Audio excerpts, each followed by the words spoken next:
There are many mysteries in the history of the world, and one of them is this. What does Spinosaurus, Tyrannosaurus, and Adolf Hitler have in common? That's right, today we are discussing the Nazi dinosaur conspiracy. This is a real thing. Anyway, so let's go back in time. A little bit further back. Welcome to the Bahariya Formation. Roughly 95 million years ago, full of wacky, zany creatures like a coelacanth the size of a car, and multiple dinosaurs with big sails on their back for some reason. And also swordfish and massive crocodiles. You know, the usual. Now, let's go to one of these animals in particular, Spinosaurus aegypticus. Oh, look at the little guy. He's having a nice sleep. I wonder what he's dreaming about. Well, you see, it's very weird. This dinosaur has been having a recurring nightmare involving a weird pterosaur made out of metal and the destruction of multiple stone structures. I wonder what that's all about. Anyway, about 95 million years later, we are introduced to this man, Ernst Stromer, who in 1910 decided to go to Egypt. More specifically, the Bahariya Oasis, located roughly around here, with the purpose of trying to research human evolution.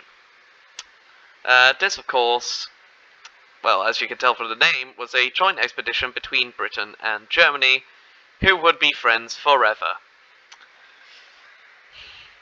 Now, this expedition found very little in terms of evolution of humans, other than a few scattered fossils of baboons and other primates.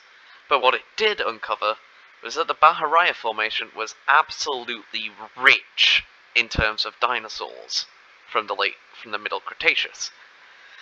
And pride and joy of this for Stromer was these, a collection of bones that he would call Spinosaurus. In 1913, he returned back to Germany, where he would continue to research his new fossil over the course of the First World War, naming Spinosaurus in 1915. And so the 20s passed fairly peacefully for Stromer. He settled down, started a family, and things in Germany were great. They had this lovely new thing called the Weimar Republic. They had democracy. Everything was great. Well then, all hail our new fascist overlords, I guess. In 1933, Hitler takes control of Germany, transforming it into a fascist state based on eugenics and a bunch of other horrible stuff. In September 1939, German soldiers crossed the border into Poland, starting the Second World War. Stromer is too old to enlist.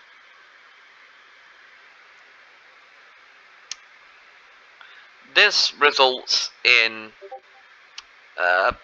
horrific loss of life on both sides, but one of the things that sticks early on is the Blitz against London, where large swathes of the city would be destroyed by German air raids. In response, Chief of Bomber Command Arthur Harris decided to do what's called a pro-gamer move. Cities in Germany would be reduced to rubble. But then again, it is the Nazis we're fighting, so don't feel too bad unless we are actually talking about the civilian population. Now, in all of this, where has Stromer been? Stromer has been at the Museum of Paleontology in Munich, which is currently, at the time, run by a very strict Nazi curator, who absolutely hates Stromer's guts, because Stromer is a devout anti-fascist, and has been openly criticizing the Nazi regime, which he can get away with because his family is big money. Some old barons or something, I can't really remember off the top of my head, but they were old money. So if they'd have tried to arrest him, his family would have just immediately paid the bail. If they'd have tried to execute him, then they're losing support from a very big and rich and influential family in the Reichenbergs.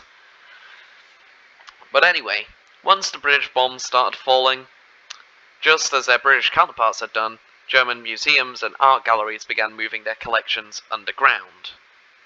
I could not actually find a picture of it, so here's some of the British Museum stuff inside the tube station. Stromer asked very nicely if the same could be done with his fossil collection, but it was declined.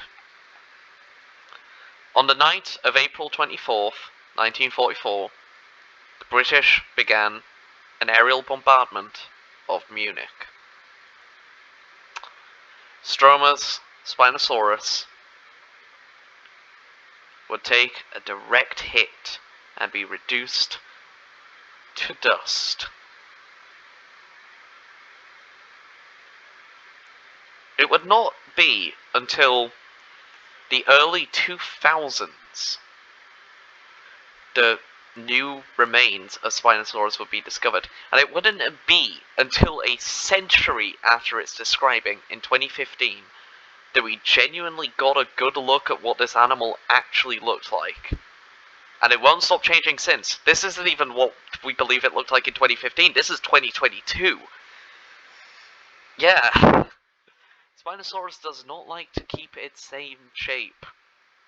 It's only a matter of time before we get our God King Spinosaurus.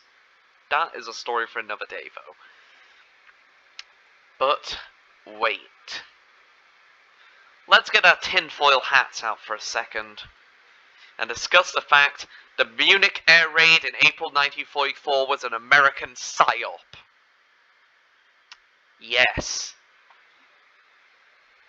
This is Tyrannosaurus. It is about as patriotic as institutionalized racism. And it's America's golden boy. First discovered in 1908, I believe, in the Badlands of Montana and Dakotas. Tyrannosaurus, is of course one of the most recognizable dinosaurs of all time.